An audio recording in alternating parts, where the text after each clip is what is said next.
Hello guys, good evening. এতিয়া আমি কাঠফুলা হাৰ্ভেষ্ট কৰিবলৈ আহিছো। ৰাতিপুৱা কৰিলো, ৰাতিপুৱা বেছি নাছিলে, 1 কেজি আছিলে, 1 কেজি দিলো।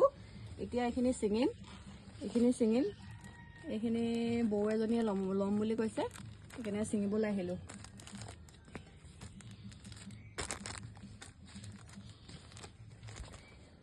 ছিঙি লৈছো এইখিনি। বেছি ওলোৱা নাই, ওলাব মানে 1 কেজি তেনেকৈ ওলাইছে, 1 কেজি 2 কেজি তেনেকৈ ওলাইছে। ছিঙিব পৰা হ'ল নেকি বাৰু? এইখিনি ছিঙিছোঁ, নাই হোৱা নেকি?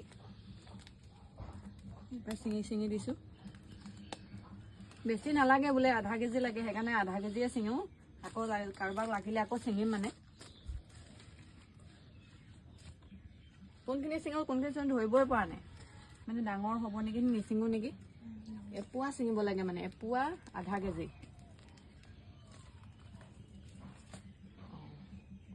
ইমানেই ছিঙো কাৰণ ইমানখিনিয়ে অৰ্ডাৰ আছিলে, ইমানখিনিয়ে ছিঙো আৰু আধা কেজি অৰ্ডাৰ আছিলে, আধা কেজি হৈ যাব মানে।